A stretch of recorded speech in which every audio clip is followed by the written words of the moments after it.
Ассалаумағалейкум достар, сіздермен бірге болып тең болды барнаса арнаға тіркеліп лайк басуды ұмытпайық. Біраз уақыт каналда видео шықпай қалды, ол менің уақытым болмады және де каналда бір-екі мәселелері болды. Енді ол мәселелерді шештім және де өз уақытымды тауып YouTube каналға оралдым және арнама тіркеліп лайк басуды ұмытпайық. Сіздердің қолдауларыңыз маған ауадай қажет және жақын арада монетизацияға қосылуды қалаймын. Арнаға тіркеліп лайк басуды ұмытпайық. Енді күнделікті видеолар шығып отырады арнада. Интер Майами клубының шабуылшысы Лионель Месси француздық ПСЖ сапында ойнап жүргенде Аргентина құрамасы сапында 2022 жылғы әлем чемпионатында жеңіске жеткен туралы айтты. Білесіздер, ПСЖ Мессині бағаламады.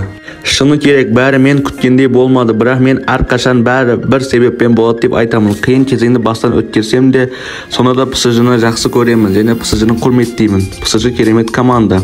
Әр нәрсенің себебі бар, сондықтан болай болуы керек деп еді. Футболшы 2022 жылы әлем чемпионын жеңіп алған болатын. Катарда өткен әлем чемпионатында Аргентина финалда Францияны жеңіп жеңіске жетті. Сол кезеңде ПСЖ намысын қорғап жүрген Месси француздар қақпасына 2 гол соққан болатын. Аргентиналық клубтан мен әлем чемпионын жеңгеннен кейін француздың ойыншылары және Францияның жанкүйерлері маған басқаша мені командада жақтырмай қалды және де жанкүйерлердің арасында у-шу да бола бастады. Месси кетсін, Месси командадан оралсын, Лео командаға керек емес деген сөздер де болды. Бірақ мен сол маусымның соңына дейін әрең шыдап командадан кеттім. Қазіргі уақытта мен Интер Майамида ойнап жүрмін және мен Интер Майамида бақыттымын. Отбасымда Америкаға үйренісіп кетті десем де болады, деп айтты мұнда Депортиво басылымынан Лионель Месси. Ал енді келесі жаңалықтарға өте берейік. Каталондықтар өз алаңында Сельтаға қарсы ойында керемет камбэк жасап есепті 3-2-ге жеткізіп қойды. Соңғы 2 матчта Барселона үшін сәтті болды ойындар. Олардың әрқайсысында 5-0 есептермен жеңіске жетті. Алдымен олар Бетисті 5-0 есеппен жеңді. Және Чемпиондар лигасында Бельгияның Антверпенін жеңіске жетті 5-0 есеппен. Біз Барселонаны әдеттегідей 4-3-3 форматында көрдік. Керемет Феликс бастады, Левандовски Торреспен және Де Йонг Гүндоганмен болды. Бірақ әдеттегідей 5-0 есеп болмады. Басына 2 гол өткізіп алғаннан кейін Барселона ойына бастады және 7 минуттың ішінде Барселона есепті 2-ге жеткізіп қойды және 7 минуттың арасында 3 гол соқты. Керемет Феликс пас берді Левандовски гол соқты және Джо Кансело да гол соғып жеңіс голын соқты. Барселона керемет ойын өрнегін көрсетіп жатыр. Қазіргі уақытта Чемпиондар лигасының біраз жеріне дейін баруы мүмкін. Барселонаның қазіргі ойындары керемет және байқалып жатыр. Алдыңғы маусымнан өте жақсы ойын өрнегін көрсетіп жатыр. Ал Реал Мадрид олардың қарсыласы сәл төменірек ойын өрнегін көрсетіп жатыр. Жақында Эл Класико болады, сонда кім жеңіске жетуін көреміз. Барселона әлде Реал Мадрид? Менің өз ойым Барселона жеңіске жетуі мүмкін 2-0 немесе 3-0 есептерімен. Өз ойларыңызды комментте жазып кетіңіздер. Қазіргі уақытта Реал Мадридта бір мәселе бар, ол мәселе шабуылшылар. Хаселу жақсы ойын өрнегін көрсете алмай жатыр, Родриго да жақсы ойнай алмай жатыр. Винисиус жарақат алып жатыр, ал Килиан Мбаппе Реалға келмеді. Реал Мадрид қысқы трансферлік терезеде озық шабуылшы алуы керек деп ойлаймын. Бірақ қақпашы жақсы десек те болар. Кепа Аризабалага жақсы ойын өрнегін көрсетіп жатыр қазіргі уақытта.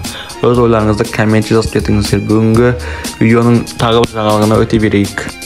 Ман Сити және Ноттингем Форест есеп 2-0 ойыны талқылайық. Манчестер Сити премьер-лигада қатарынан 6-шы жеңісіне қол жеткізді. Есеп 2-0. Манкуниялықтар есептен алғаш шығып 2-0 есеппен жеңіске жетті. Фил Фоден 7-ші минутта Манчестер Ситидің алғашқы голын шығарды. 7-ші минуттан кейін Эрлинг Холланд есепті 2-0-ге жеткізді.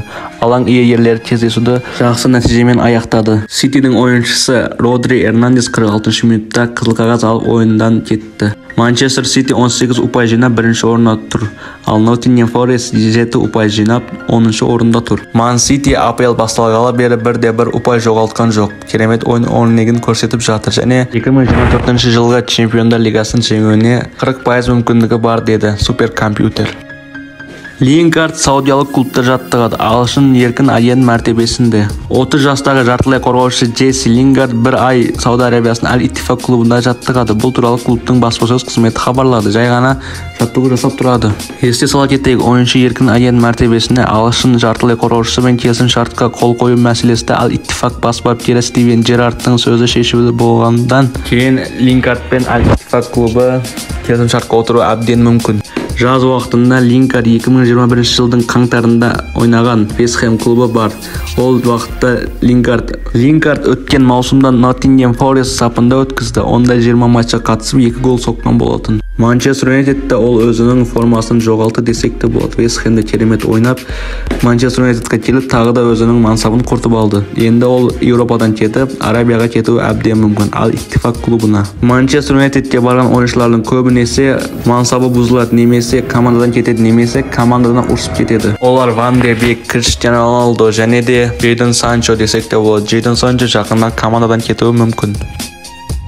Cristiano Ronaldo қашан өз мансабын аяқтауын айтты. Ronaldo айтады: "Мен қазіргі уақытта Al Nassr'да ойнап жүрмін және Al Nassr'да бақыттымын. Мен Al Nassr'да Азия кубогын жеңіп алғым келеді және оған тырысамын. Қазіргі уақытта Al Nassr'дың шабуылы өте керемет. 3 дуэт: Talisca, мен және Sadio Mane. Менің мансабымдағы соңғы жыл әлем чемпионатының 2026 жылғы әлем чемпионаты және ол уақытта мен өз бағымды сынап көргім келеді. Көбісі қазіргі уақытта мені Алсы және Lionel Messi'де керемет ойыншы деп санап жатыр. Әрине, Lionel Messi әлемнің үздік ойыншыларының бірі.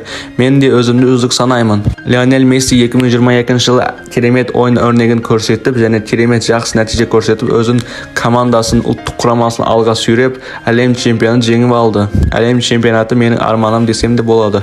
Бірақ мен 100% айталам, 2026 жылғы әлем чемпионатына ойнаймын. Кейбіреулер маған сұрақ қояды: 5 чемпиондар лигасының кубогын бір әлем чемпионатына ауыстырасың ба деп. Мен әрине айтамын: жоқ. Мен қазіргі уақытта Al Nassr'да бақытты болған себебі менің бала шағам және әйелім маған керемет қолдау көрсетеді және сол үшін мен Al Nassr'да керемет ойнап жүрмін десем де болады. Я білем, қазіргі уақытта біздің Лео екеуміздің арамыздағы бәсекелес тоқтап жатыр. Қазіргі уақытта тоқтат десек те болады. Ол Америкада, мен Арабияда жүрмін. Бізді салыстырғанды қоюларыңызды тілеймін және Lionel Messi'ді құрметтеңіздер. Менің жанкүйерлерім Леоны жақтырмайды, ал Леоның жанкүйерлері мені жақтырмайды. Сол үшін бір-бірімізді құрметтейік. Бұл жай ғана ойын. Біз теннис ойнап жатқан жоқпыз. Барлығымыз командалық ойын. Командамыз жақсы болса, біз жеңіске жетеміз. Команда жақсы болу үшін көп жаттығу керек және көп өзімізбен өзіміз жұмыс істеуіміз керек. Мен қазір Арабияда ойнаймын. Қазіргі уақытта Арабия керемет болып, керемет дамып жатыр. Менің ойымша Арабия Нидерландия лигасы және Түрк лигасынан өте жақсы дамып келе жатыр және олардың деңгейі өсіп кетті десем де болады. Жақын 10-15 жылдың ішінде La Liga немесе Италияның лигаларымен теңесуі әбден мүмкін. Италияның клубтарымен 10-15 жылда теңеседі және жақсы ойын өрнегін көрсетеді деп ойлаймын. Менің мансабымдағы соңғы жыл әлем чемпионаты 2026 жылғы. Мен 2026 жылға дейін ойнаймын деп журналистермен сұхбаттасты Cristiano Ronaldo. Бүгінгі жаңалықтар осы. Арнаға тіркеліп лайк басуды ұмытпайық деп жатыр Cristiano Ronaldo. Теңбілді арнасын көріп бағалап жүріңіздер және күнделікті ақпараттар шығып отырады деп жатыр Cristiano Ronaldo. Сол үшін арнаға тіркеліп лайк басуды ұмытпайық.